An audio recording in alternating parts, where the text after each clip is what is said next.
The Talmud, which our Eitz Chaim Chumash glossary describes as the central body of rabbinic law, dialectic, and lore, is a massive, massive collection of text. It contains 2.5 million words, over 2,500 pages, grouped into 63 tractates. In the words of Rabbi Menachem Posner, learning Talmud is the occupation of a lifetime.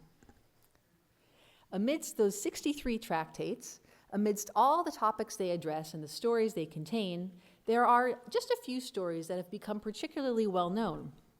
And one of these stories is called Tanur, Shel, Akhnai, the oven of Akhnai. And within that story, its most pivotal line is a quote from this week's parasha, Parashat Nitzavim. Today we'll study that Talmudic story and we'll focus on the line from our parasha. And as we do, we'll see that Tanur Shel Akhnai is actually a story within a story.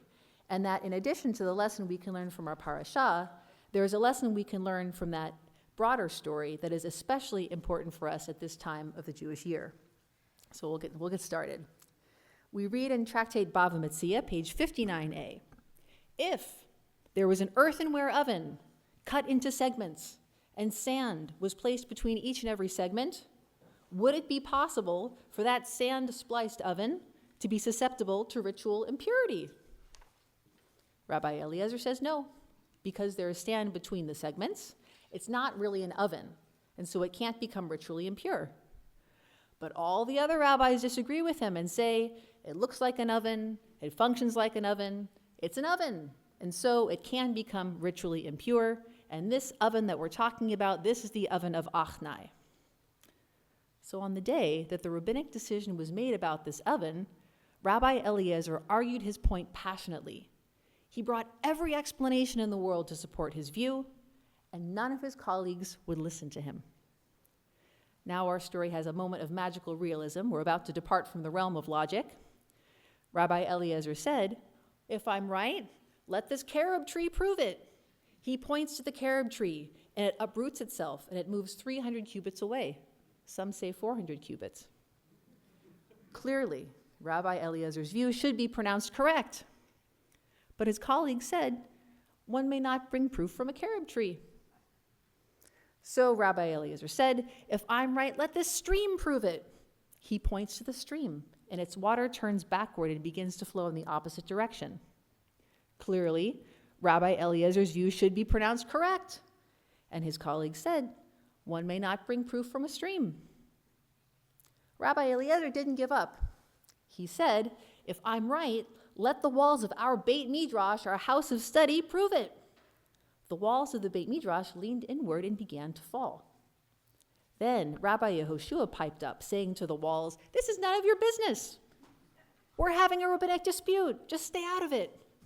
And so the walls didn't fall out of respect to Rabbi Yehoshua, but they didn't straighten either out of respect to Rabbi Eliezer. Now things are really about to get heated. Rabbi Eliezer said, if I'm right, let heaven itself prove it.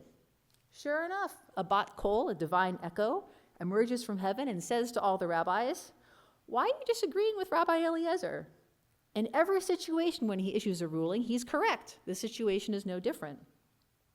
Rabbi Yehoshua got up and he shouted, quoting our verse from this week's parasha, Lo b'shamayim hi, it is not in the heavens. Now, the Stama de Gemara, the narrator voice of the Talmud, stops us and asks, what exactly does it mean, it's not in the heavens? Now, Rabbi Yirmiyah, he's the person well known in the universe of the Talmud for asking questions and giving answers that are really right on the nose. He answers the narrator's question saying, the Torah was given by God at Mount Sinai, and the Torah includes the instruction to follow the majority. And here, Rabbi Yirmiyah is quoting from the book of Exodus, chapter 23, verse 2, Parashat Mishpatim. So what Rabbi Yirmiyah is saying, in response to the narrator's question, is that it doesn't matter whether Rabbi Eliezer is right. The rabbis are going to follow the majority, which is the procedure that the Torah itself instructs. Okay, sidebar. If you go into our Eitz Chaim Chumash and you read the commentary above the line on chapter 23 of the book of Exodus, verse 2 in Parashat Mishpatim, you'll see that it says that this verse can also be interpreted as a warning not to pervert justice by deferring to the majority if one is convinced that the majority is in error.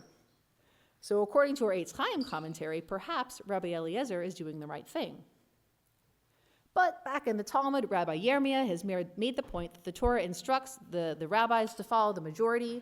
So the narrator of the Gemara follows up and he says that years later, years after this incident was over, Rabbi Natan met Eliyahu Hanavi, Elijah the prophet, and asked him about this incident. And he said, in that moment when Rabbi Yehoshua got up and shouted and won the argument over Rabbi Eliezer, what did God do? And Elijah the prophet answered Rabbi Natan, God smiled and said, Nitzchuni banai, meaning my children have bested me. Rabbi Yehoshua was playing by the rules, and with a creative and well-timed argument, he won the game. So in a way, this is the end to the story. In a moment, we'll zoom out to the bigger story, the story encompassing the story. But so far, what's the lesson of this story, Tanur Shel Akhnai? So the answer is, now that the Torah has been received by God from Moses and passed down through the generations to the rabbis have the authority to study and interpret Torah as it applies to the changing circumstances of the world. And God personally approves of this procedure. In other words, in the time of Moses at Mount Sinai, Moses was not specifically informed by God about the rules of how to cook kosher food using a microwave oven. But now that microwave ovens exist, it is the job of rabbis, who don't have divine authority, but instead have scholarly knowledge, to create Torah, to create instruction on how to use this new technology and interact with our modern world. So all that scholarship is very well and good. We're at a time of year actually right now that rabbinic expertise is particularly useful. From blowing a shofar to making a sukkah, rabbis like me have a lot of practical questions that we answer. But let's zoom out now to the story that surrounds our story. From this broader story, we can learn lessons that apply to everyone. We see that even rabbis are only human. So we have to go back a page in the Talmud to get to the beginning of this longer story. So we read on page 58b, Kashem she'ona'a b'mekach u'mimkar, kach ona'a bidvarim. Just as there is such thing as exploitation in monetary transactions, so too there is exploitation in verbal interactions. Examples are given.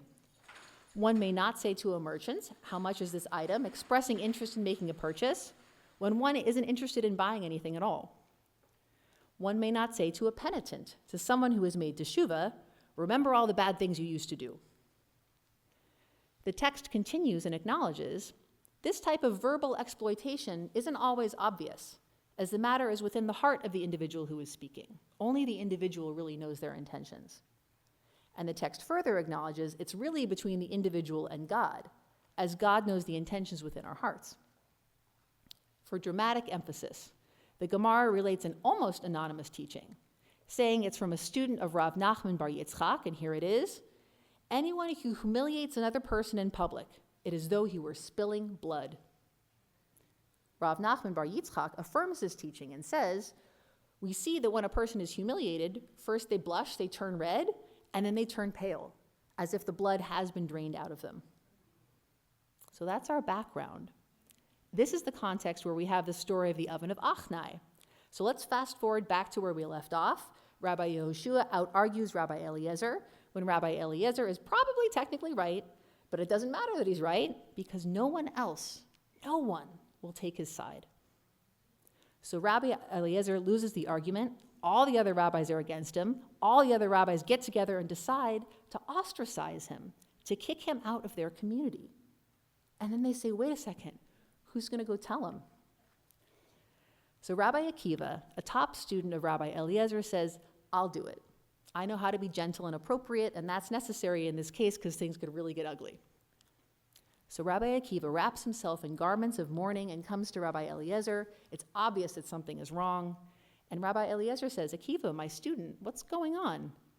And Rabbi Akiva says, my teacher, it seems to me that the rabbis are distancing themselves from you. Rabbi Eliezer tears his garment, removes his shoes, sits on the ground. He is in mourning. On that day, narrates the Talmud, Rabbi Eliezer cried, and 1/3 of the world's olives, wheat, and barley were destroyed. Anything that Rabbi Eliezer looked at was burned by his gaze.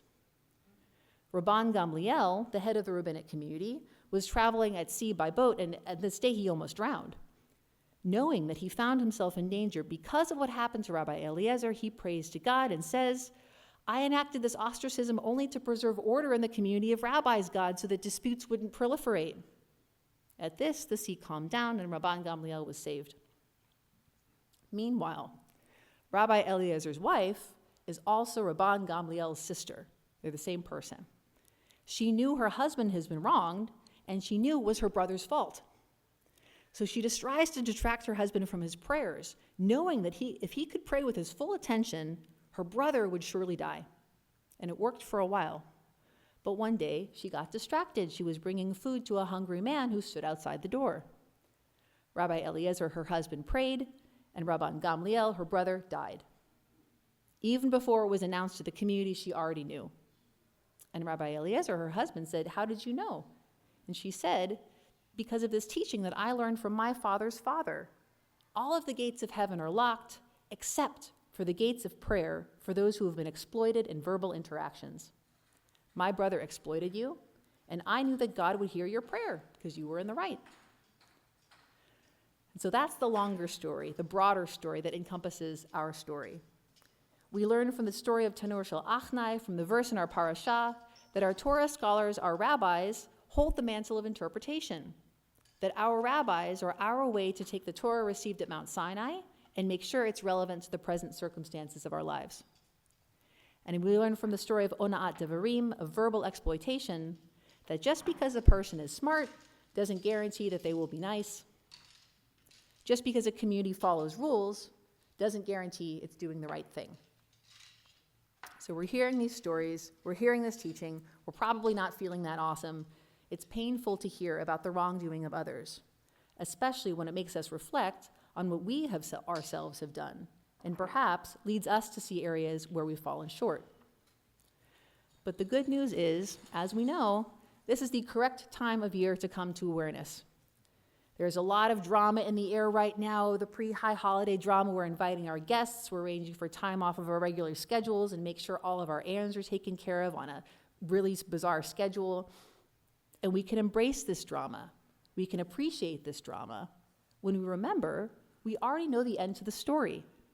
We already know we will find comfort. We will come to renewed awareness of God's sovereignty. We'll prepare to apologize, and we will apologize for what we've done wrong. Then we will formally apologize as a community to God in the first person plural, making sure we and all our loved ones are covered, and God will forgive us. The process is definitely going to be uncomfortable in moments, but we can look forward to a happy ending. So this holiday season, may we face with courage those facets of ourselves and our loved ones that are less than perfect. May we apologize sincerely and completely, and may our apologies be accepted with love. May we find the joy in the time we spend with community and loved ones, and may it be a good and a sweet year ahead. Shabbat Shalom.